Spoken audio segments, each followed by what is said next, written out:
You know what, Levi? I want to quickly circle back to the person we heard from right at the start, Meg. And for me, it was such an amazing story to listen to because I actually went to school with her. Yeah, she was 2 years younger than me, and it's incredible to see all the work that she's doing around mental health. And thinking about that session on mental health, it's a good question to ask, isn't it? How young people can take action. I like that it was framed as a collective issue rather than solely an individual one. And so important to talk about this stuff, which we have to do before we can make a change. So true, De Graaf. This global forum is really getting us to think differently. Like in the session on marketing, I think questioning the sort of marketing that we're exposed to can really be the start of radical lifestyle changes for us as young people. Now, looking forward, the core sessions coming up for you to choose from are either Our Planet, Our Well-being, Our Say, Youth-Led Actions and the Climate Crisis. We know that young people are disproportionately affected by the climate crisis. So this session will really tease out what some of the youth-led solutions are to this generational challenge. Of course. The other session is that you could join is We Lead, youth-led advocacy strategies for sexual and reproductive health and rights and bodily autonomy, because I think we can all agree adolescent and young people should have control of their bodies, their lives, and their choices. And I'll be joining that session. Of course. But first, we're going to hear from environmental activist Dominique Palmer, who has an important message on climate justice for us. See you all again after that. We are 1.8 billion young people in the world today, standing as one to reach equality. Hello, my name is Dominique, climate justice activist from the UK. Hello to everyone at this Global Forum for Adolescents. It's so great to be speaking with all of you, and congratulations to everyone who took part in the amazing global survey of over 1 million young people saying what young people want for the future. As young people, our voices deserve to be heard, and so many of you are already using your voice to stand up for the future you want to see. In the survey, a cleaner, greener world was right up there with what you want for the future. We can all agree on that, and it is something we truly can achieve when we rise up. But my message to you today is about climate justice, because justice has to be at the heart of everything we do. We need to be sure people are not left behind. We need to look at the equitable side of climate action. There is a lot of focus on polar bears and trees, which is great, of course, and very needed. However, we must also look at intersectionality. The climate crisis is not just something far removed from us, it's also about us, about people and societal structures. Climate justice doesn't exist in a vacuum, separate from society. Social and economic inequalities are at the heart of it, just as they are at the heart of all you are talking about these 2 days of the Global Forum. Everyone deserves the right to a safe and clean environment, water, air and green spaces, but not everyone has access to these or the resources to mitigate the effects of climate change. So part of climate justice is something called a just transition. This is all about protecting vulnerable and marginalized communities. Due to social and economic inequalities, some communities are more at risk to the climate crisis. This is an unequal crisis. We have to bring everyone along with us, so we must look out for those who are being disproportionately impacted. We must look at racial justice, gender justice, disability justice, and more, so that everyone has the right to a safe and clean environment. The exploitation of people and our natural resources is fueling the climate crisis. And so to create a greener future, we must demand climate action that addresses these inequalities. Not everyone has the access to resources to mitigate the damage of climate change, such as extreme weather impacts, food and water scarcity, air pollution, health impacts, loss of nature spaces, and the impact on people's well-being. We have power in demanding action that creates a better future for all of us. We need to decarbonize in a way that doesn't leave anyone behind. We have to look at reparations and loss and damage. Countries on the front lines of climate change contribute the least to the climate crisis and yet are facing worst impacts. So reparations means that the richest countries who have contributed the most to climate breakdown pay to help countries mitigate climate change. Richer countries need to stop exploiting our natural resources and people and support a just transition everywhere. We need to live in harmony with nature and wildlife and not continuously take from it without giving back. I have a vision of a better world in which all of the intersectionalities I mentioned are truly included in climate action. And one where, instead of the separation from nature that we live with now, let's look at how beautiful our world is and how much we still have to protect and save. This earth is precious and the only one we call home. A green, just and safe future is possible. We can demand it. We can reclaim the future that we deserve. The oceans are rising, but so are we. Another world is possible with justice at the heart of it. Thank you.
When I started to volunteer for OAY, I was really new to the field of CSOs and NGOs and humanitarian work. Through the series of trainings, I think I've really grown in the advocacy world. I feel like my voice is being heard, especially when Kenya was transitioning. There was elections, so there was leadership transitions. Just being able to approach leaders and talk about their manifestos, just requesting them to add adolescent well-being into their manifestos, that really felt good. That felt powerful. I feel like the government is listening, especially now more than ever. They realize that the population of young people in Kenya is very high. People below 35 years is 75% of the population. So I think more than ever, they are focusing and listening to the young people and the adolescents, and it's a good move.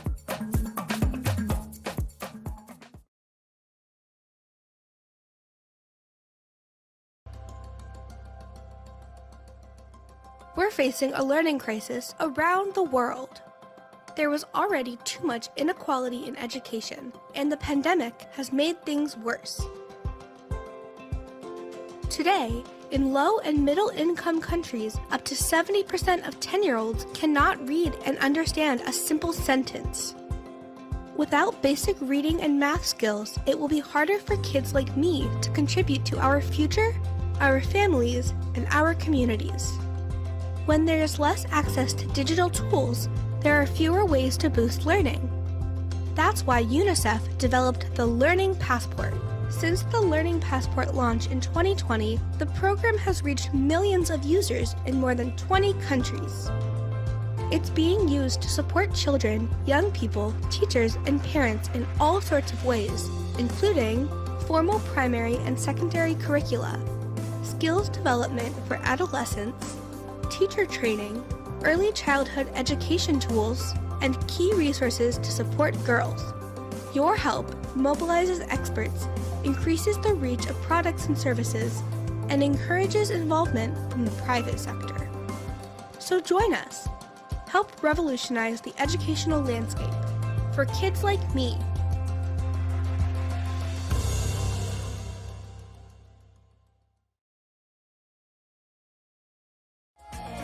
We are 1.8 billion young people in the world today, standing as one to reach equality in the world.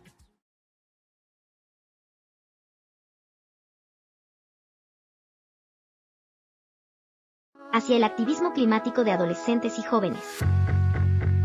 towards adolescent and youth climate activism. Nuestras experiencias. Our experiences. Elia. 18 años. Chile. El cambio climático ha afectado notoriamente a mi comunidad, más que nada. Esta era una zona bastante lluviosa de por sí, pero nunca habían problemas con eso. Últimamente, en estos últimos 2 años, hemos sufrido bastantes inundaciones en la época de lluvias. Bastante seguidas. Lo que antes llovía en una semana, ahora llueve en 2 horas o en un día. Y eso es complejo. Sobre esta experiencia, nuestra comunidad se ha organizado alrededor de esto. Ya se sabe más o menos que las zonas más bajas se van a inundar sí o sí, entonces hay que estar ojo al charqui ahí para saber bien quiénes van a sufrir lo más duro de toda esta catástrofe. Fuera de eso, la comunidad, una vez que ya pasó la lluvia, como que se organiza y trata de renacer de las cenizas. Se hacen bingos, se hacen loterías, se hacen eventos solidarios. Fuera de esto, el gobierno trata de entregar lo que más que puede, pero no hay una solución concreta. Simplemente son como soluciones parches. No es una solución al problema, es más como para calmar los síntomas. Tony. Uganda. My name is Mulenzi Tony. I am the team lead at Love for Immigrants in Uganda and research intern in the Disability Inclusion Research DIY program at Mekara University.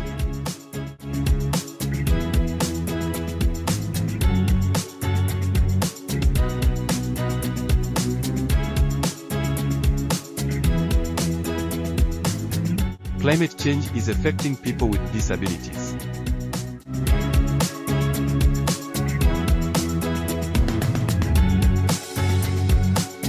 They are most vulnerable during emergencies because of the consecutive limitations on the access to services such as healthcare, food, water, and infrastructures.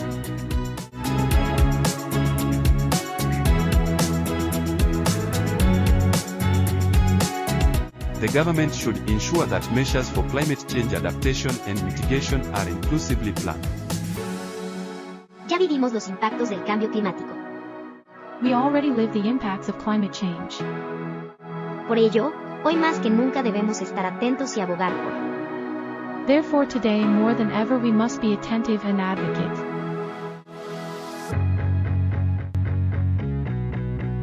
Nuestro planeta.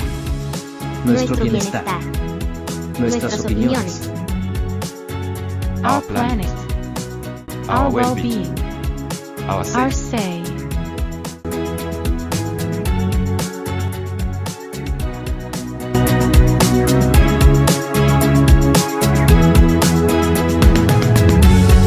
Abordando el cambio climático mediante acciones lideradas por adolescentes y jóvenes.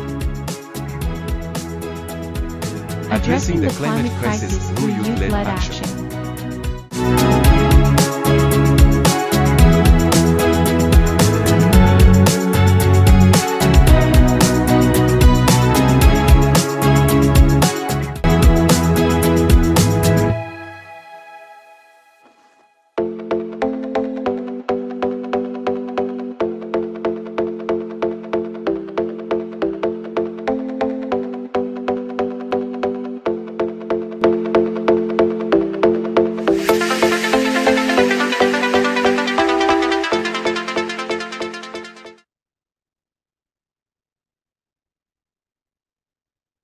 Hello, everyone. It's so good to see you all here, even though I cannot technically see you, but I wish I could. My name is Alejandro. I'm from Venezuela, Colombia. I'm part of the Youth Climate Network at the Climate and Health Alliance. And together with Jongo and Wild Labs, we have partnered to make this amazing event happen. We want to hear from young people and their journey on advocacy to make sure that health and climate is put on the center of the agenda. I myself am a climate advocate, particularly interested on clean air, on fighting air pollution in Latin America. Over the last 5 years, I have led different advocacy scenarios in Colombia to make sure that young people have the knowledge and the resources to advocate for clean air. From doing symbolic action on the streets to partnering with other young people to draft public policy.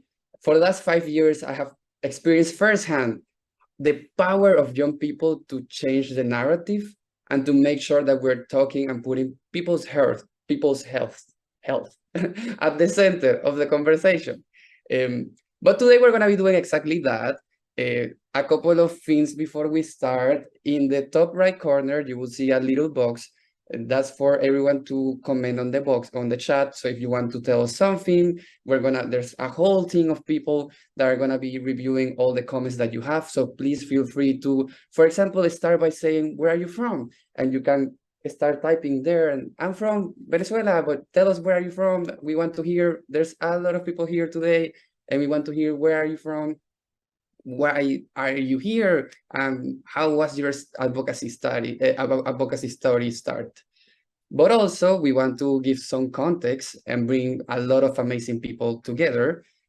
So actually, we're going to start with somebody that is done so much in their life. So I'm going to probably just say like one line, but please, Dr. Preeti Galagali, tell us a bit more of yourself.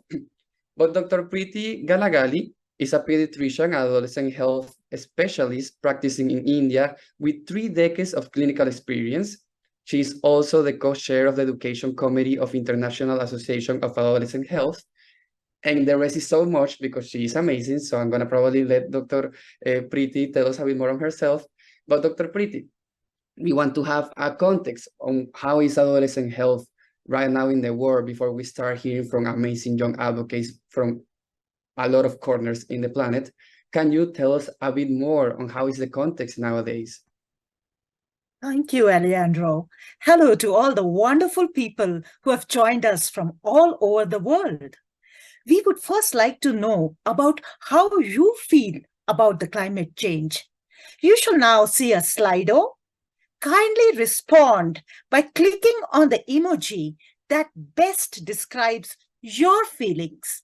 You can join the Slido in 3 ways. You can either scan the QR code, which is there on the slide. You can join at slido.com, or you can simply click on the link that is posted in the chat. You have 30 seconds to respond. Your time starts now, so go for it.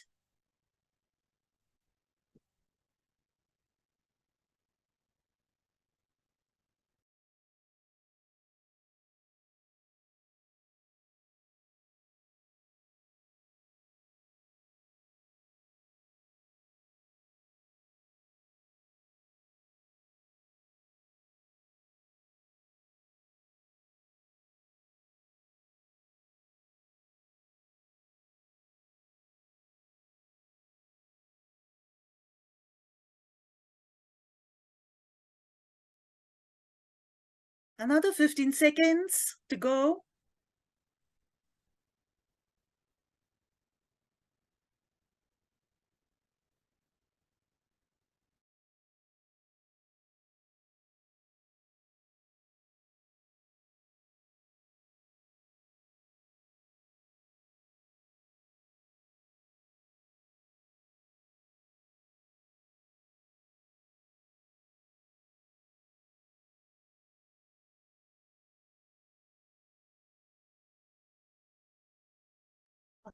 So I see there that there is anger, disgust, uncertainty.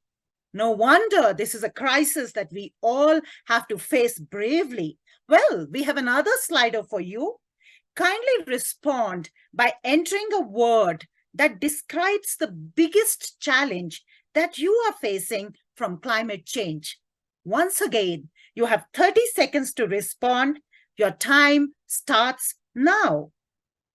In a word that describes the biggest challenge that you're facing from climate change.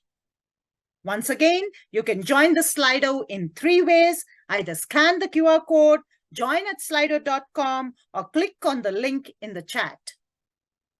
30 seconds for you.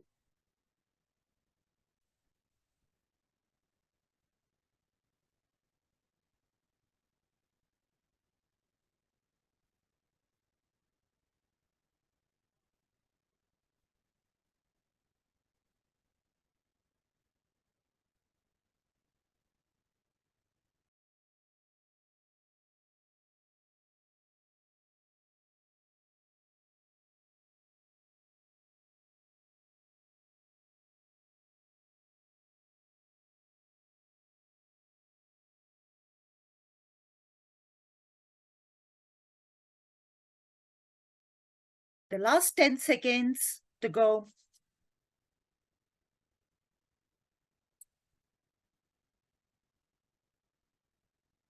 Yes, I can see what all you are facing: drought, forest fires, flooding, heat. Yes, indeed.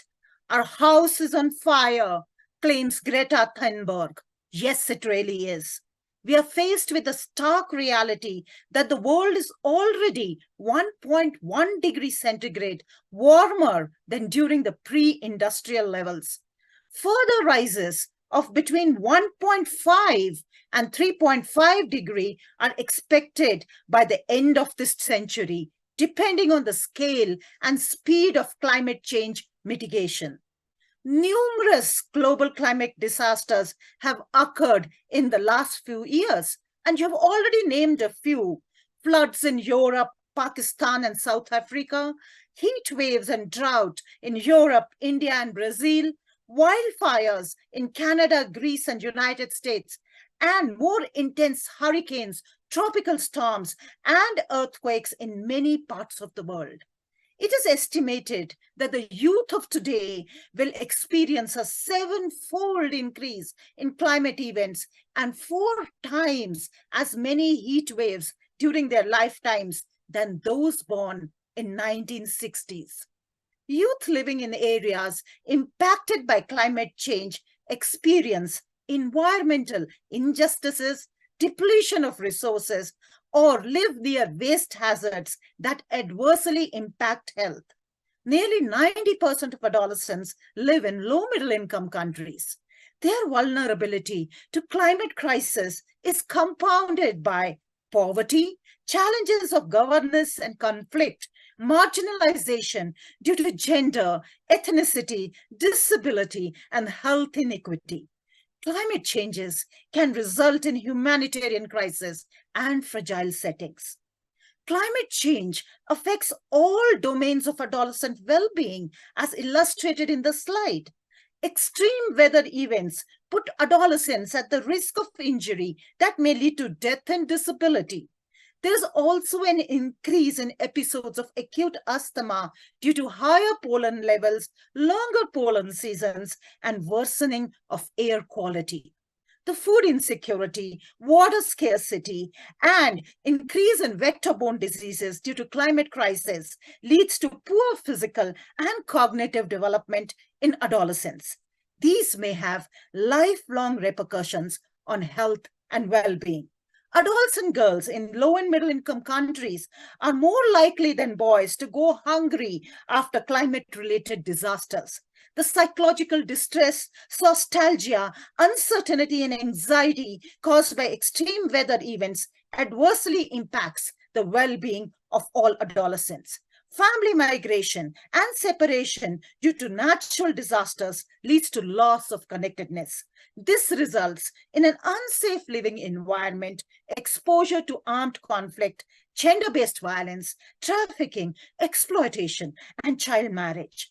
These events may also result in closure of schools, loss of learning, and school dropouts, more so for the girls. Agency and resilience of adolescents is affected when they notice a dissonance between government responses and actions needed to deal with the climate crisis. In a recent global survey of over 10,000 young people aged 16 to 24 years, like you, over 50% reported feeling afraid and powerless in the face of climate crisis. We believe that together we can make a difference. In this session, we shall discuss the myriad possibilities of strengthening communities and ultimately achieving sustainable solutions through the lens of positive youth development to combat the climate crisis.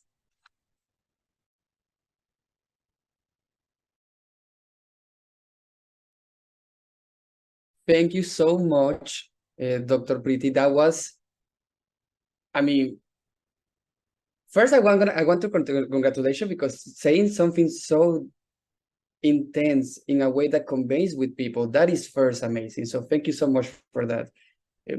I think we are all, and I saw the emojis too, as a young advocate, I think it's completely understandable to be mad because I think we're frustrated.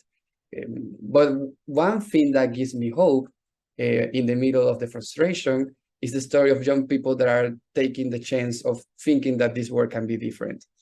Today, we decided to bring a lot of voices of people that are exactly doing that, thinking that the world can be different, and at least if they can change something, they are going to try to do it. And I'm really happy that we are going to start with somebody that is doing exactly just that at a way earlier age than I started. So every day I'm like more impressed about how people are taking the chance to change the state of the world. So we're going to start with Emmeline. And Emmeline is, let me remember exactly which year. Third year in a student in high school with a track, like an amazing track on academics, volunteering, and taking action for climate and for STEM in her community.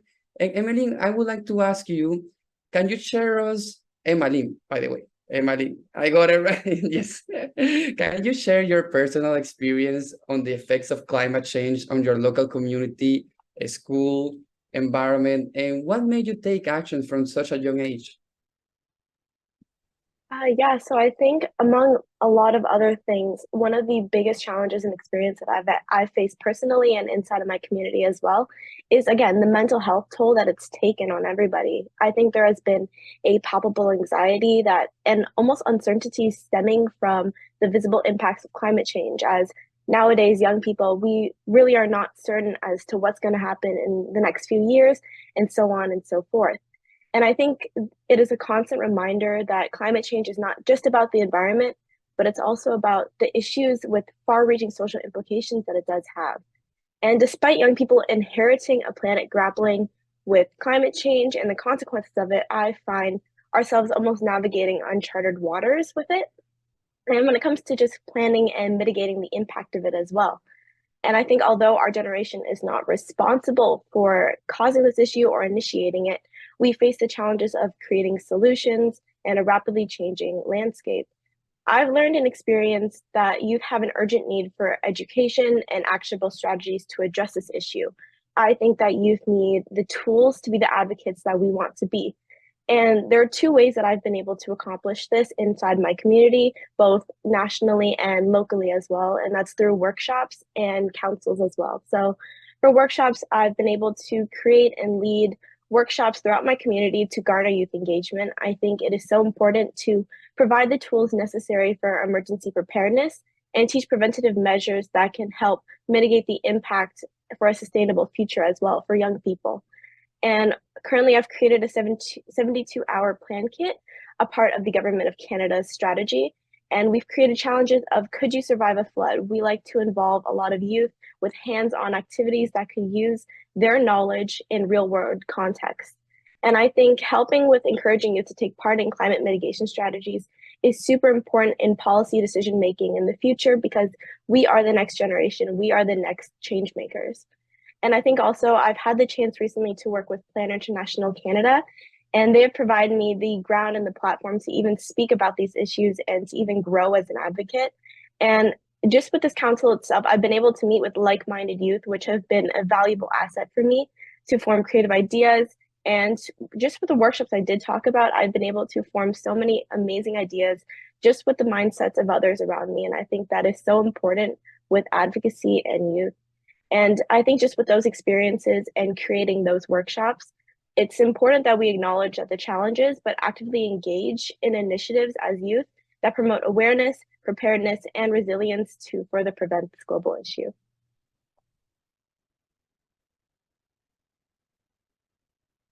Amazing, amazing. Yes to everything, yes. That's exactly what we should be aiming for. And thank you so much for the amazing work that you're doing, which I think is completely inspiring. I think many other adolescents around the world are feeling the same way and are expressing also their concerns about climate change through arts. That is actually also my experience. I started by making giant art demonstrations on the streets of Colombia to make sure we convey our messages for climate action in a different way. And I want us to also see other examples of how can art be a tool to communicate climate anxiety through the submissions we receive as part of the Art for Wellbeing program. So we're gonna see a video now of one of the submissions. And it is my pleasure to share with you a video from Danielle. She's from America. She's 16 years old, and she will explain us through her art how she feels about our changing planet and the actions that we can take. Hello, my name is Danielle. I'm 16 and I've been an artist for as long as I can remember. We as humans have a great influence on the planet. In the last millions of years, we have relied on the earth to give us strength and ground. But now, the earth relies on us. By surrendering to the earth, just like the title of my artwork says, we have the responsibility to leave our greed behind and come together to protect the earth from the great dangers of pollution and the loss of our biodiversity. That is the message I want to share through this drawing. The earth and the people are hand in hand. It is both.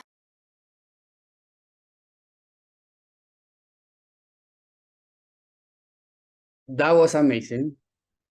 I wish I could paint like that.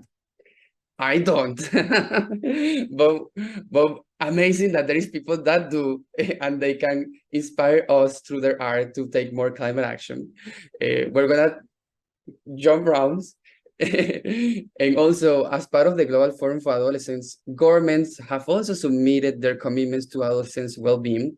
I am happy to know that the commitment from the government of Malawi specifically addresses the needs of adolescents and young people in the context of the climate crisis, committed to addressing their climate resilience. Wajiwawo, I understand that you have been involved in the consultation to shape Malawi's commitment.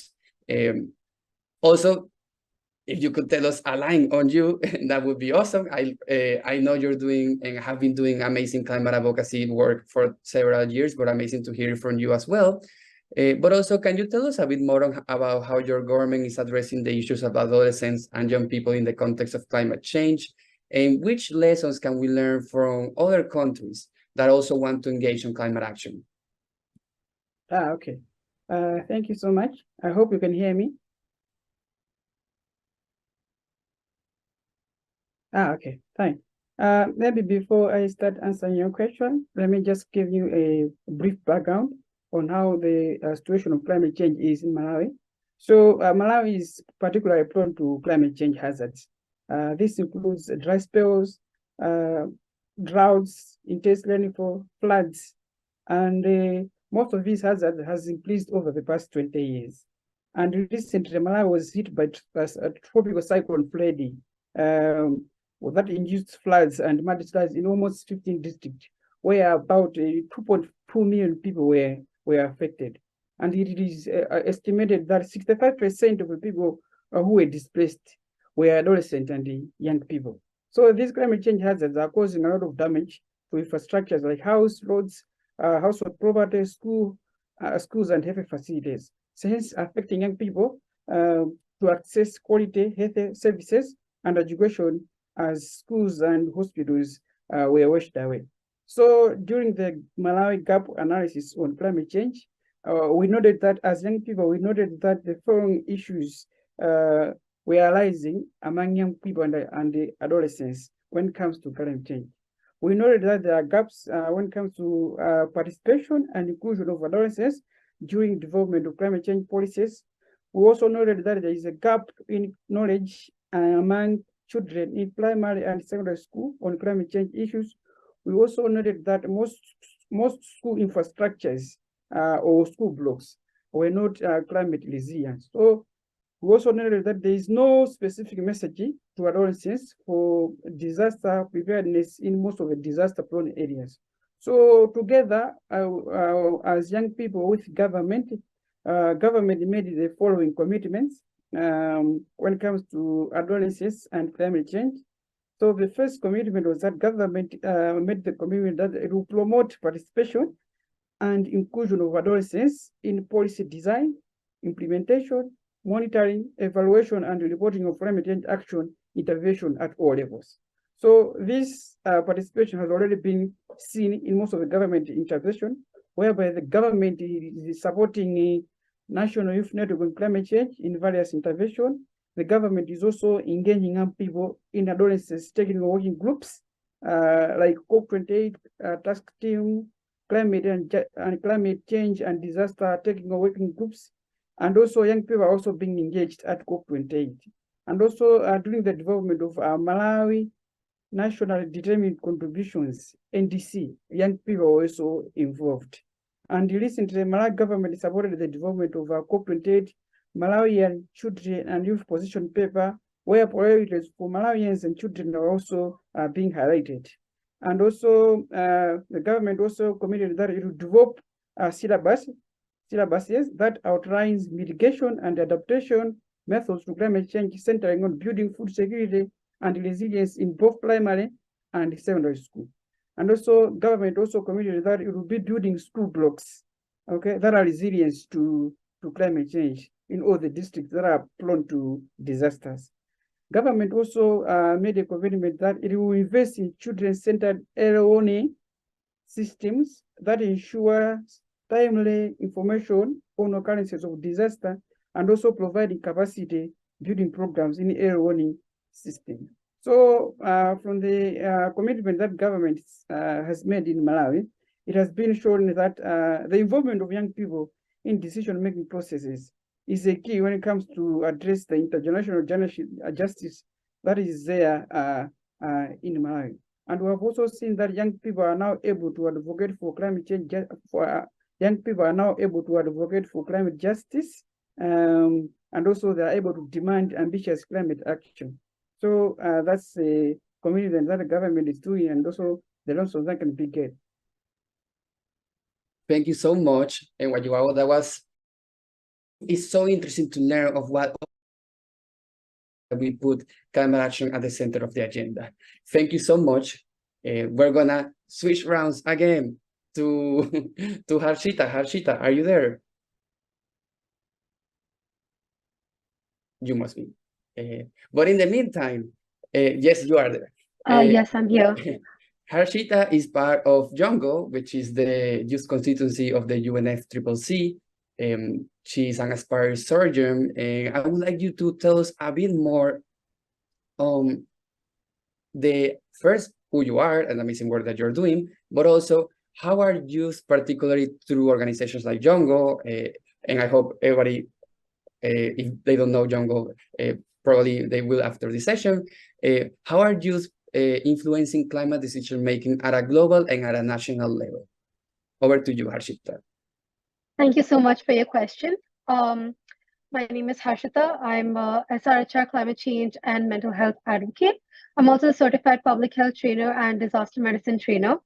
At Youngo, I serve as the internal lead for the health working group and as the contact point for the Reducing Inequalities and Inclusion Rights Working Group. With regards to the question that you asked, I would like to begin with a quote by Greta Thunberg, who's one of the leading voices of youth activism in climate change. She once said, "We all have a choice. We can create transformational action that will safeguard the living conditions for future generations, or we can continue with our business as usual and fail."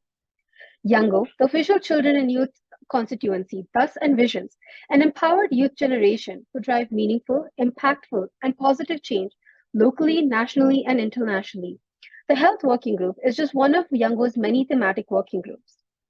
In a world that's facing unprecedented environmental challenges, with WHO recognizing climate change as one of the biggest global health threats of our times, it is us youth who are not only the torchbearers of the future, but also architects of a sustainable tomorrow. Our generation has felt the urgency of climate change in our very bones, and through organizations like Youngo, we have found our voice to demand change. At Youngo, we've amplified local voices and actions. We've engaged in advocacy and lobbying, with one of our biggest wins being the installation of the Health Day at COP28 UAE this year. We educate, capacity build, and raise awareness on critical issues. We promote innovative and sustainable solutions. We partner with local, national, and international like-minded organizations and foster collaborations. Let me cite some examples of our local activities. At India, we've supported relief health camps for the survivors of the Yamuna floods. We've also supported the development of an app, Govardhan, a treasury of traditional medicine knowledge and indigenous biodiversity. Globally, our members have actively represented us at numerous high-level events, ranging from the UN Water Conference to the United Nations General Assembly, the World Health Assembly, and now the Global Forum for Adolescents. We have given interventions on WASH, spoken about antimicrobial resistance in times of natural disasters, been part of strategic roundtable discussions, advocated for SRHR and menstrual health management, demanded increased youth participation and involvement, and raised concerns on the impacts of climate change on mental health. However, we must recognize that there is still much work to be done. Our efforts should continue to evolve, expand, and deepen. Together, we have the power to drive meaningful change, pushing our world towards a more sustainable and equitable future. I would like to end with something I picked up from the 1.8 billion campaign. Rise, unite, and lead. Rise for our rights, unite under a common banner, and lead by example. Thank you.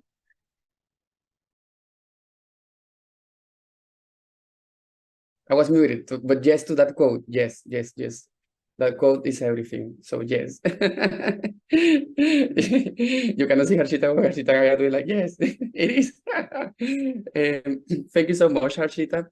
We're gonna jump again to Lord of Darko. Lord, if you're there. I actually, I don't know Lord, but I know YLab Citizen Project for Clean Air because I work on clean air and I met them last year at COP. And what they're doing is amazing. As a clean air advocate myself in Latin America, I admire people that are doing something different to make sure that clean air is also part of the agenda. Lord, can you tell us a bit more also on you? I know you're an award-winning environmental advocate, doing amazing work. Can you also tell us a bit more on who you are, but also on the specific advocacy tools and resources that young people can utilize in addressing climate change, and particularly speaking from the innovative actions that I know YLab are taking? Thank you very much, Robertson. So, Mr. Moderator, my name is Lord of Darko. I'm an MPhil environmental student at the University of Ghana, a renowned environmental advocate. And I'm excited to tell you the Citizen Clean Air campaign, which an air pollution advocacy campaign. It was really a youth-led air quality advocacy campaign between Urban Better Appreciation and School of Tropical Medicine and Hygiene. So in the campaign, there was actually a group run whereby we give sensors, air quality sensors to track data in our various communities. So the was not just kept, but it was to provide an evidence base of the current situation of air pollution in our community.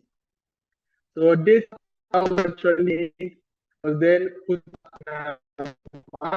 in these particular three cities where this project was executed: Cape Town, Lagos, Accra.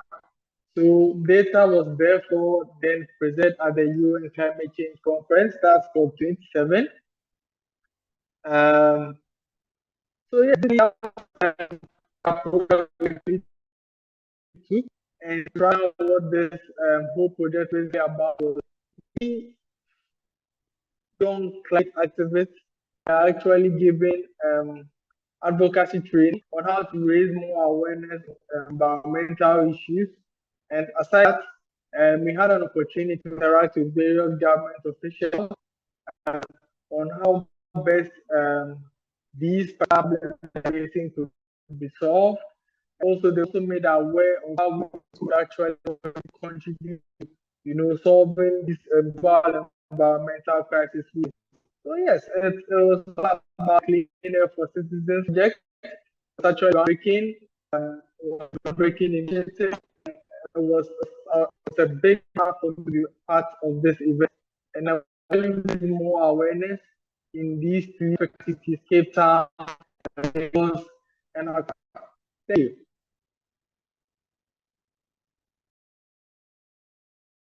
Thank you so much. I was telling our crew in the back that we also have other toolkits that we wanted to share with you in the chat. So in the chat, you're going to see also part of our team sharing some resources, such as the ones that Lord just shared with us, because we also want you to leave this space with more tools and experiences from people all over the world that are doing amazing work and have,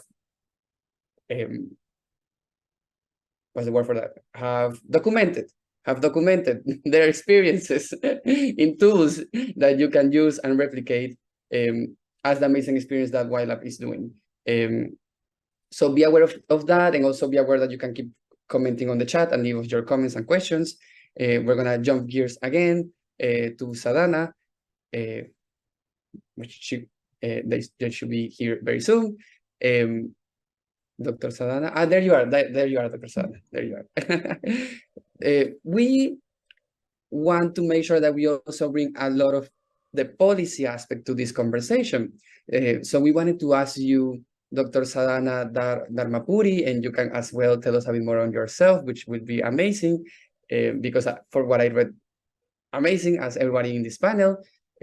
But can you share with us some examples of successful interventions or policies where healthcare professionals have played a pivotal role in safeguarding the well-being of young people in the face of climate-related challenges? You can tell us a bit more on the action call for policies makers and for decision makers. I want to hear more also on the how is it that young people can, our governments can influence these policies to make sure health is the priority?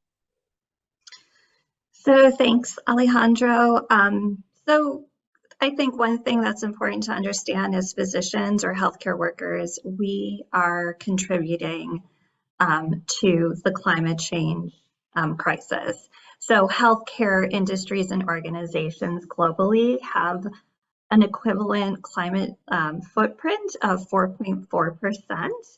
And if you think about the top 10 healthcare emitters, it's like up to 75% of the global healthcare climate footprint, which is quite a bit. So we have, as healthcare professionals, a responsibility to our patients in our communities to do something about this.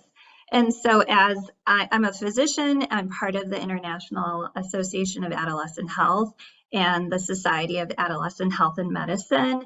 And we have, as organizations, decided that we really need to take an action. And so we are writing a policy statement to support youth and, advocate for mitigation, prevention, adaptation strategies that are going to really protect their health. And so you can see on this slide, there are several initiatives that are part of this policy statement.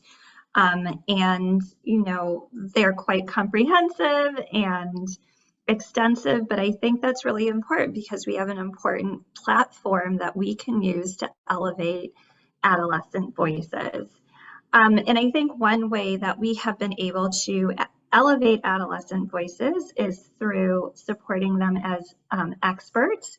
So in particular, youth around the globe are suing their governments for violating their rights to a healthy environment. And one such case actually happened in the US in the state of Montana, and it was Held versus Montana. And this was pretty significant because the youth took action and just said, you're violating our state constitutional rights. And what was very interesting about that case was that we had several experts, including physicians, come out and report on the climate change impacts on their health. And those youth won that case, and that's amazing and unprecedented. And so we're really hoping that this sets the tone for all the other cases that are coming forward, not just in the US, but also globally, and that governments will start to pay attention to what youth are saying. Next slide. So as part of the International Association of Adolescent Health, we do have a youth ambassador program that is presented through the International Adolescent Health Week. This is a fantastic grassroots program that was started in 2016, and it really supports youth and and their voices being heard on specific adolescent health issues that they are concerned about. The program opens up for the next applicants in 2024. But if anyone's interested, they can take a look at the International Adolescent Health Week website. I think we're going to put some information in the chat with some links that you can check out.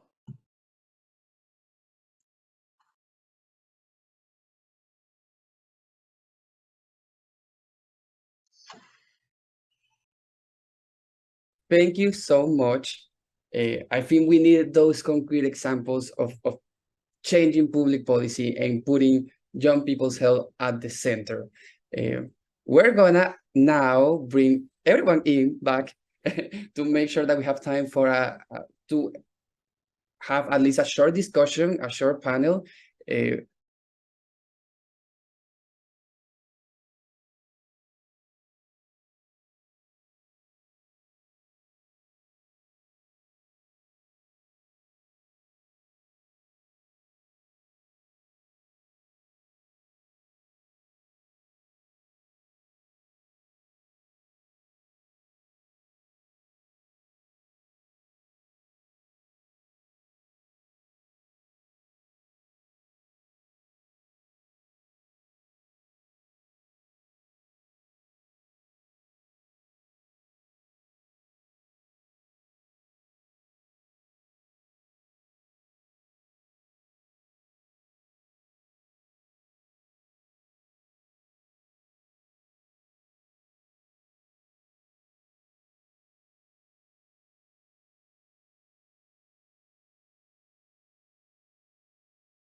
See from those that we're electing as public officials?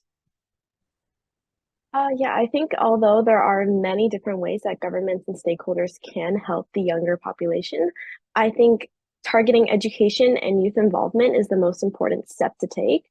So by integrating climate education into curriculums around the world, it can help build a generation of students that are aware of the challenges and as well are equipped with the tools to address them. As I mentioned before, we need the tools to be the advocates that we want to be. And I think implementing it into the curriculum is a great way to start with that. And I think we must also encourage hands-on experiential learning activities to allow students to actually apply the knowledge that they learn and to apply it into real-world context. Because the only way to actually learn is to apply that knowledge and be able to implement it into policy decisions to be the change makers of the next generation. And I think as well, promoting youth involvement in decision-making can ensure that the policies being made are in line with the values that young people hold and can kind of calm the anxiety that's been increasing throughout the years with climate change. And I think that can be done through youth advisory boards and through youth councils as well. Thank you so much. I see we have 5 minutes, so everybody, I'm gonna give you 1 minute. So I have 1 minute to close it up. So same question for Wajiwao. What do you think government should be doing to make sure we put health on the center of the agenda? Yeah, so I would like to agree with Emily that education is a key. So most of the government, I would like to urge them so that they should invest in climate change education. That's the first thing. And the second thing, government need to finance youth intervention. For example, in Malawi, young people and youth-led organizations are carrying out intervention in Malawi that are successfully attempting to lessen the effects of climate change. But in Malawi, young people are using renewable energy sources, like they are promoting the use of solar power, climate smart agriculture, the production of organic fertilizer, recycling, waste management. But most of these interventions are done at a small scale level because they lack support from government and other stakeholders. So if governments invest or that there's some financing youth intervention, it can really help young people and adolescents to take a leading role in climate change. Thank you so much. We go with Harshita. Hi, I'm going to keep this really brief in the interest of time. I think what we want is youth engagement at all levels, you know, from the planning to the processing and the implementation and the feedback system, because it's not just enough for us to be educating the youth, but we have to see the action happening in real time. And as a health advocate over here, I think I'd also like to advocate for gender responsive approaches. We need to recognize that different groups, vulnerable groups, minority groups have different needs. And having one blanket program or policy is not really going to help us. And also mental health support, since a lot of us have spoken about how a healthy environment and a healthy body are very distinctly interlinked. So I think I'm going to end it at that so that my other co-panelists have some time for their intervention. Thank you so much. We go with Lord.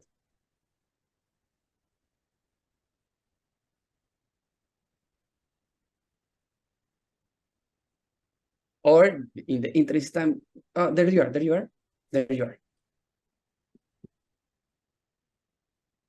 Can you hear us well, Lord? Yes. Can you hear me now? Yes. You have like 40 seconds, but go ahead. All right, sure. So basically, raising awareness about the approach, the need for incorporating government officials, raising awareness about health, and also basically they are in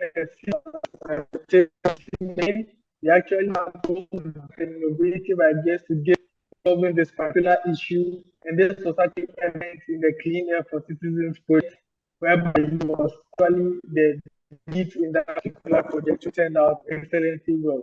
To say it's time to bring a seat at the table of decision making. Thank you. Awesome. We kept it on time. Sadhana.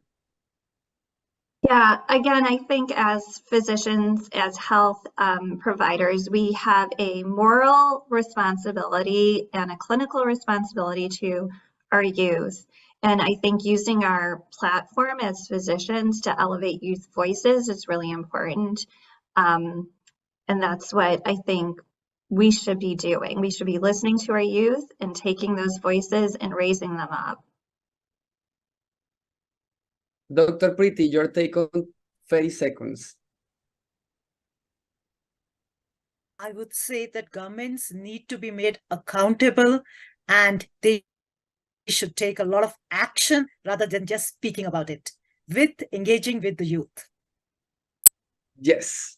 Yes, and we got 2 minutes, so we get to do closure. Yes to everything. Thank you so much. This is like it takes a village of people to make this happen, but that's also how climate action works. That's how advocacy works. It takes a village to make change. But we are here because we believe in that village and we believe that change can happen. Thank you so much for all my fellow panelists. You were all incredibly amazing. Thank you for all the team that made this happen and all the partners, the Climate and Health Alliance, specifically the Youth Climate Health Network, Y Labs, Jongo, the Global Forum for Adolescents in general. This is such an amazing space to make sure that we elevate the voices of young people. And we want to make sure that this doesn't stay here. You count with all the organizations that are here, but also with the resources that we share to make sure that this is a conversation that continues on time. We want to make sure that we call for climate change policy making that address and prioritize the well-being of current and future generation of adolescents. We want to call governments to address climate change in their commitments, as Malawi is doing, to address climate, to put adolescents' well-being at the center. And know 1.8 billion young people for change. The 1.8 campaign is also a clear stain on that.